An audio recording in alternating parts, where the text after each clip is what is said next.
If putting relationships into practice is critical to your success in all elements of business, then we need to be proactive. Then we need to be productive. Then we need to put a process in place, and it's what we call a relationship action plan.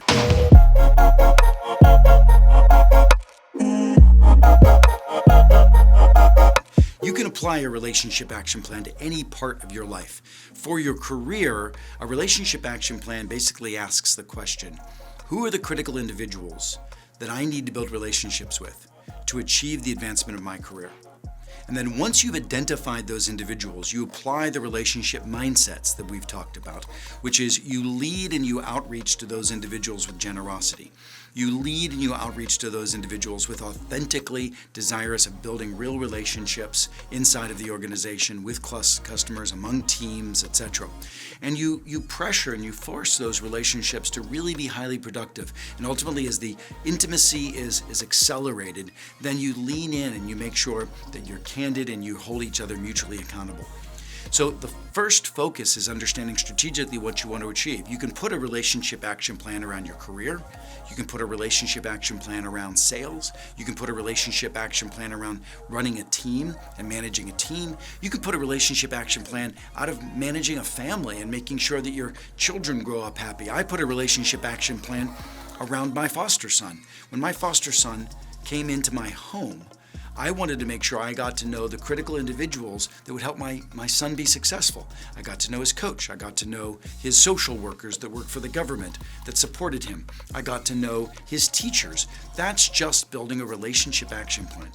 If relationships are critical, we need to be planned and we need to be proactive about them.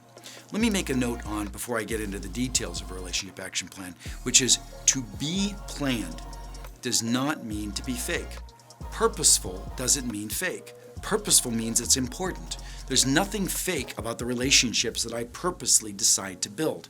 So for instance, if you remember in your own personal life, you might be in love today. If you're in love today, at some point you met the individual that you're currently in love with, and you made a purposeful decision to generate a relationship there. You made a purposeful decision on what you were going to wear, where you would go out, what you were going to say. All of those things were very purposeful, but with a very authentic intent, which is to deepen the relationship with somebody today as the love of your life.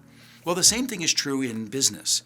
If you have a desire to build a relationship with your boss or with your peer or with your team or with your client, it doesn't make it fake, it just makes it important. You can still build that personal relationship within the context of a planned environment. So purposeful and planned does not mean fake. You need to do it authentically. Now, the process by which we go about is simple. First, identify the goal that you want to achieve. What is your goal? Then you list the names of the individuals responsible and critical to influence the achievement of that goal, whatever that goal is, career, sales, etc. Now you've got your list, your target list of critical relationships. The next thing you've got to do is go back to the mindsets and remember, I'm going to be generous. How do I be generous to those individuals?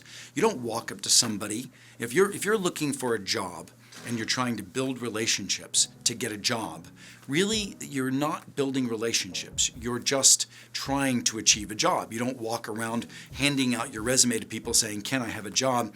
And what you're really saying is, this is a transaction. Same thing with selling. Ideally, you build the relationships before you need them, or you build your relationships along the way, but you don't expect that the relationship strength will be strong enough at the beginning to be able to lean on that relationship the way you would when you have a stronger relationship that you've really invested in. Sometimes these relationships take time to develop the kind of commitment and intimacy with a lot of generosity that you've contributed to that relationship required before you can begin to leverage that relationship. So it does take time. But the importance is that once it's achieved, that's the basis that these relationships begin to perform, the basis of loyalty, the basis of real productivity between two people, the basis of being able to speak the same language in short order and collaborate and tell the truth more effectively. So again, you first start by your goal and your focus. You add your target and who those individuals are. You define what you can do for those individuals and how do you be of service to those individuals. You are curious for what it is that you can do to make them successful before you start asking what you need from those relationships. Now, the next piece is you need to actually create an outreach plan, an outreach strategy for those relationships. How frequently you're going to talk to them. Whether it's my son and his teacher, who I would spend time periodically inviting the teacher over for dinner. I would spend time popping in and saying hi to the teacher. I might send with my son some cookies or something for the class, knowing that that would be beneficial to the teacher.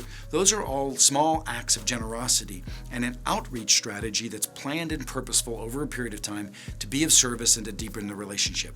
And then sometimes I'll have to pick up the call and I'll have to say, hey, listen, my son's struggling with his homework. Can you give him a little extra help? And of course, that's what friends, that's what relationships do for each other. It's always available for each other. Now, sometimes people aren't as quick to be generous back, and that's okay. Let it go. What I want you to recognize is that you're not being generous just for this transaction. You're being generous to the world. You're leading with generosity in the world. It's not an individual balance sheet between two people. It's being generous to the world, and then you recognize that you will get all the benefit coming back. It's a way of life more than it's a specific transaction. So again, get your goals, align your specific targets and individuals, figure out how you can be of service to those individuals that's generous, and then create an outreach strategy which keeps you on their radar. Small doses of outreach, small emails, meetings, opportunities to invite these individuals to events or dinners or whatever it happens to be. You can create various events along the way and opportunities to engage, to deepen that relationship. And that's called a relationship action plan. If you have a to-do list, because productivity is important, if you agree that relationships are important, put a people plan together.